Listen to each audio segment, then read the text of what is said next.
wabarakatuh. Apa kabar semuanya? Kelas 10 IPS. Mudah-mudahan baik-baik saja. Kali ini Bu Santi akan melanjutkan materi pertemuan yang lalu tentang penginderaan jauh. Yang akan kita bahas kali ini tentang interpretasi penginderaan jauh. Untuk interpretasi dilakukan bisa dengan dua cara, yaitu stereoskopis dan non-stereoskopis.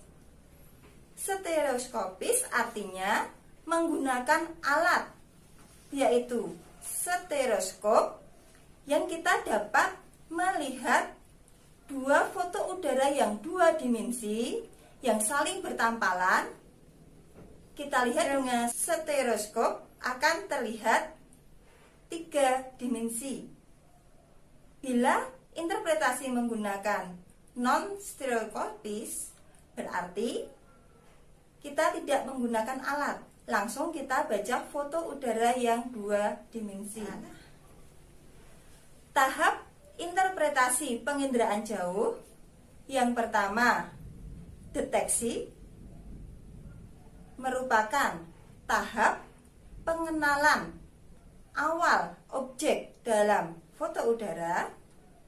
Yang kedua, identifikasi. Identifikasi ini kita membaca foto udara dengan ciri-ciri spasial, spektral, dan temporal. Ciri spasial akan terlihat pada bentuk, ukuran, bayangan, pola, dan asosiasi. Untuk ciri spektral akan terlihat pada respon objek terhadap tenaga elektromagnetik yang dapat dipancarkan, dapat mempengaruhi rona dan warna. Ciri temporal, kita juga akan memperhatikan waktu pengambilan foto udara tersebut. Proses selanjutnya yaitu analisis, merupakan tahap pengelompokan, pengolahan, dan pengenalan objek. Yang terakhir adalah deduksi. Deduksi merupakan tahap menyimpulkan objek dalam foto udara atau citra satelit. Selanjutnya kita pelajari lagi tentang unsur-unsur interpretasi foto udara. Yang pertama, rona dan warna. Rona adalah gelap terangnya foto udara, sedang warna adalah panjang gelombang yang digunakan, gelombang pendek yang merupakan sinar tampak. Untuk rona, ada rona gelap dan rona terang. Unsur kedua, pola. Pola adalah bentukan fenomena di permukaan bumi yang relatif tetap. Contoh, pola permukiman yang memanjang di pinggir jalan atau di pinggir sungai. Unsur interpretasi selanjutnya yaitu bentuk. Bentuk merupakan pengenalan objek memiliki bentuk-bentuk tertentu. Seperti sekolah, biasanya bentuknya huruf U, L, atau I. Perbedaannya dengan pola, bila bentuk adalah satu objek saja, permukiman misalnya bentuknya kotak, pola objeknya lebih dari satu, tapi jenisnya satu macam. Misalnya permukiman di sekitar jalan memanjang, berarti ada banyak permukiman di sekitar jalan, di kanan kiri jalan yang bentuknya memanjang, bukan satu rumah saja. Materi selanjutnya, unsur interpretasi, yaitu ukuran. Ukuran dapat digunakan untuk mengenal mengenali objek dengan membandingkan ukuran yang satu dengan objek yang lain. Misalnya, untuk permukiman, ukurannya akan lebih kecil dibandingkan dengan ukuran perkantoran. Ciri interpretasi selanjutnya, bayangan.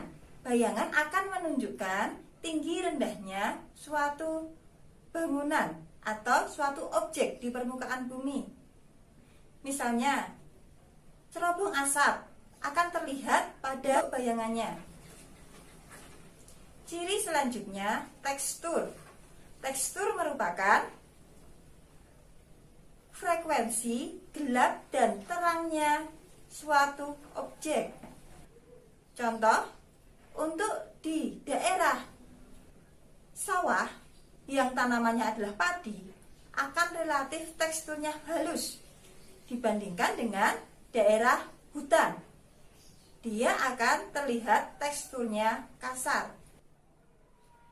Selanjutnya, situs. Situs adalah letak suatu objek. Misalnya, permukiman biasanya ada di dekat jalan. Kemudian, asosiasi. Asosiasi merupakan keterkaitan antara satu objek dengan objek yang lain. Misalnya, stasiun berhubungan dengan rel kereta api. Unsur interpretasi yang terakhir, konvergensi bukti.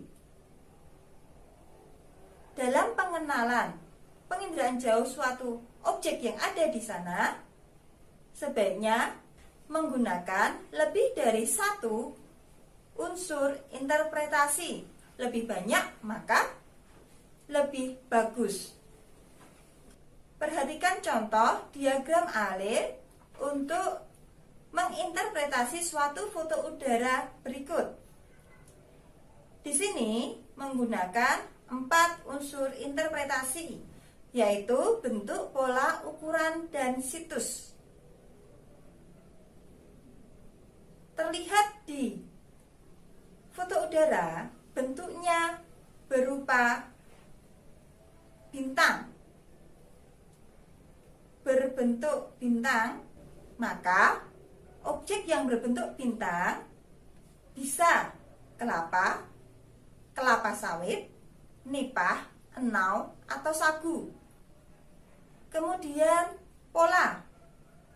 Polanya teratur, bentuknya bintang tapi polanya teratur. Yang bentuk bintang dan pola teratur hanya ada 3, yaitu nipah, enau, dan sagu. Sekarang di ukuran. Ukurannya lebih dari 10 meter. Tumbuhan yang bentuk bintang, pola teratur, dan ukuran 10 meter hanya ada 2, yaitu enau dan sagu. Karena nipah dia ukurannya lebih kecil, lebih rendah dari 10 meter. Kemudian interpretasi yang berikutnya menggunakan unsur situs. Karena dari 3 unsur tadi belum mendapatkan kesimpulan objeknya apa. Kita tambah unsur interpretasi lagi dengan situs di air payau. Maka satu-satunya objek yang bentuknya bintang, tidak teratur, tingginya lebih dari 10 meter dan ada di air payau, itu disebut sagu. Maka kesimpulan objeknya adalah sagu. Demikian contoh untuk interpretasi foto udara menggunakan beberapa unsur interpretasi. Jadi, ada beberapa unsur interpretasi yang sudah saya jelaskan tadi, tidak harus semuanya digunakan. Tapi juga tidak boleh hanya satu unsur saja, tapi perlu beberapa unsur untuk menyimpulkan objek dalam foto udara tersebut. Demikian, kita lanjutkan ke contoh berikutnya. Di sini ada beberapa foto udara. Mari kita bahas satu.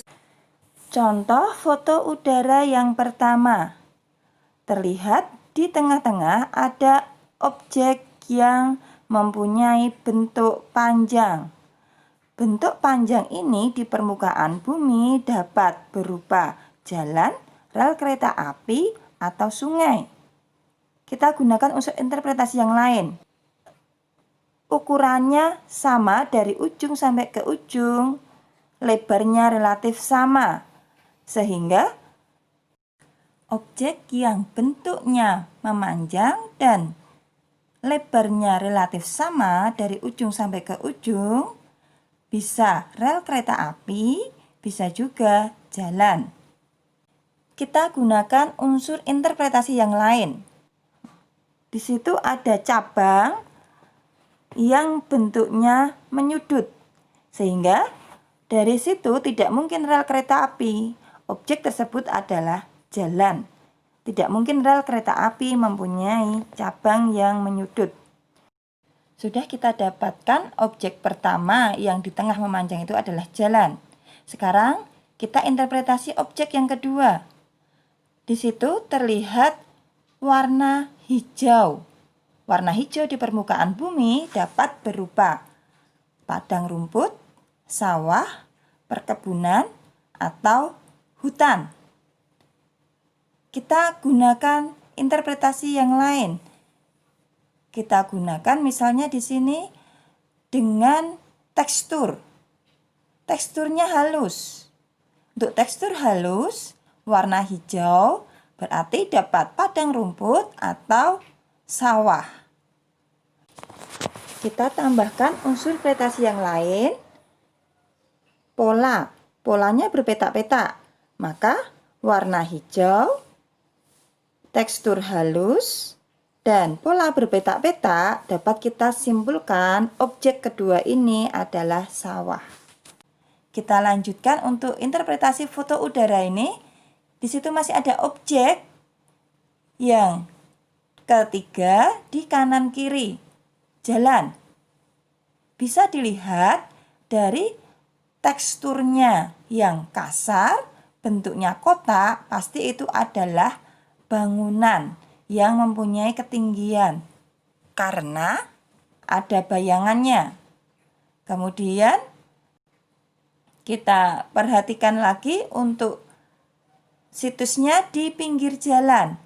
Polanya memanjang mengikuti jalan, sehingga dapat kita simpulkan objek tersebut adalah permukiman. Hasil interpretasi tersebut dapat kita tulis dalam bentuk tabel seperti berikut. Objek pertama, ronanya cerah, pola bercabang menyudut, bentuk panjang, ukuran lebar sama, maka disimpulkan objeknya jalan. Yang kedua, warna hijau, berpetak-petak, teksturnya halus, dapat disimpulkan objek tersebut adalah sawah. Objek ketiga, polanya memanjang sepanjang jalan, bentuknya kotak, tekstur kasar, terdapat bayangan, dan situs di pinggir jalan. Maka kesimpulan objek adalah permukiman. Perhatikan foto udara yang kedua. Di sini ada 5 objek. Silahkan diinterpretasi untuk belajar mandiri. Demikian materi tentang interpretasi penginderaan jauh. Mudah-mudahan bermanfaat dan dapat menambah ilmu tentang interpretasi foto udara. Terima kasih dari saya. Assalamualaikum warahmatullahi wabarakatuh.